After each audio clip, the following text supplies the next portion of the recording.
ہمارے معاشرے میں لوگ 3 یا 4 مہینے کا بکری کا صدقہ یا ذبح کر دیتے ہیں، کیا اس جانور پر ظلم نہیں ہے؟ کیوں؟ جو بڑی عمر کے جانور ہیں وہ بابے ہو جاتے ہیں کہ انہیں ذبح کرنے کا ثواب ہوتا ہے؟ کتنی نفرت نہ کریں کہ بابوں کو ذبح کر دیں اور بچوں کو نہیں۔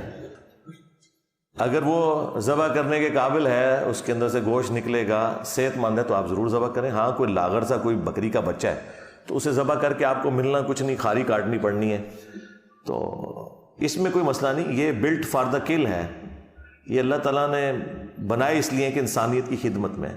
ہمیں یہ ظلم لگ رہا ہے نا، وہ جانور تو خوش ہیں کہ جس کام کے لیے ہم بنائے گئے اس کام کے لیے ہم استعمال ہو رہے ہیں۔ باقی جو آپ جانور کو تڑپتا ہوا دیکھتے ہیں یا تکلیف کا شکار، تو ظاہر ہے وہ ایک نیچرل چیز ہے، وہ اس تکلیف سے، اس کی انسٹنکٹ کی وجہ سے، وہ ظاہر ہے کوئی بھی شخص جو موت کے قریب جاتا ہے تو وہ اسے برا ہی سمجھتا ہے، چاہے انسان ہو یا جانور ہو۔ یہ اللہ تعالیٰ نے ایک نیچرل چیز رکھی ہوئی ہے۔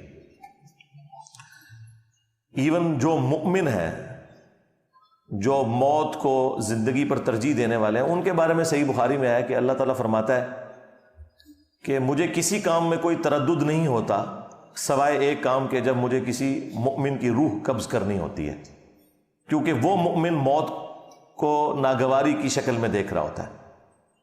کوئی شخص دنیا سے جانا نہیں چاہتا، یہ اللہ تعالیٰ نے ایک نیچرل رکھا ہے۔ اگر یہ جذبہ نہ ہو تو لوگ خودکشیاں کر لیں، اس زندگی میں رہیں ہی نہ۔ یہ زندگی کی محبت اللہ تعالیٰ نے ڈالی ہے، تو اللہ تعالیٰ فرماتا ہے کہ میں اسے اپنے پاس بلانا چاہ رہا ہوتا ہوں، تو پھر اللہ تعالیٰ اسے فیملیئر کرتا ہے، جنت کی نعمتیں موت کے وقت دکھاتا ہے تاکہ وہ خود ایگری کرے کہ ہاں میں نے اب دنیا میں نہیں رہنا۔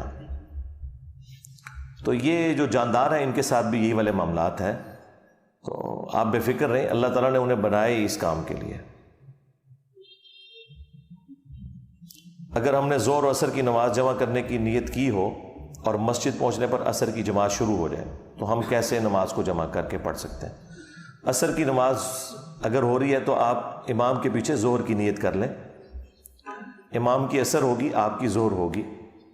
امام اور مقتدی کی نیت میں فرق ہو سکتا ہے، اس کی اصل وہ حدیث ہے بخاری اور مسلم کی۔ معاذ ابن جبل کہتے ہیں کہ میں نبی علیہ السلام کے پیچھے عشاء کی نماز پڑھتا تھا اور پھر جا کے اپنی قوم میں امامت کرواتا تھا، اور وہ نفل پڑھ رہے ہوتے تھے اور ان کی قوم ان کے پیچھے عشاء کی نماز کے فرض پڑھ رہی ہوتی تھی۔ کیوں؟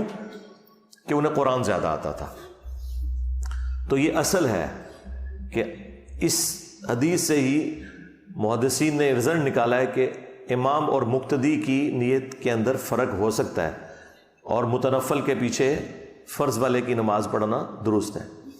اس سے بھی میں آپ کو آسان طریقہ بتاتا ہوں۔ عموماً ظہر کی نماز کسی مسجد میں 1 بجے ہوتی ہے، کسی میں 1:15، کسی میں 1:30، کسی میں 1:45، ایون 2 تک بھی۔ تو ظہر کے وقت اگر آپ نے ظہر اثر جمع کرنی ہے تو ایک مسجد میں 1 بجے جا کے آپ امام کے پیچھے ظہر پڑھیں، پھر 1:30 والی مسجد میں جا کے امام کی ظہر والے کے پیچھے اپنی اثر پڑھ لیں۔ یوں آپ کو جماعت کا ثواب بھی مل جائے گا اور نمازیں جمع بھی ہو جائیں گی۔ سمپل طریقہ۔ اس طرح اگر عصر کے وقت میں آپ نے جا کے ظہر اثر کو جمع کرنا ہے تو عصر بھی ایک سے مختلف ٹائم کے اوپر ہو رہی ہوتی ہے، بعض جگہ 5، بعض جگہ 5:15۔ پھر آپ کو یہ سارا کچھ اپنے پاس رکھنا ہوگا۔ ماشاءاللہ تھوک کے حساب سے مسجدیں موجود ہیں، وہ پتہ ہی ہوتا ہے آپ کو، تو آپ 4:45 یا 5 بجے جا کے عصر والے کے پیچھے ظہر پڑھیں اور اس کے بعد پھر دوسرے کے پیچھے عصر پڑھ لیں۔ اور اگر اس طرح کی فیسلٹی نہیں ہے تو ٹھیک ہے، ایک نماز آپ جماعت سے پڑھ لیں اور دوسری آپ چونکہ آپ جمع کرنا چاہ رہے ہیں تو آلریڈی بہت بڑی مجبوری ہے آپ کے لیے، تو پھر آپ بغیر جماعت کے بھی دوسری نماز پڑھ سکتے ہیں۔ اس میں جماعت والا پھر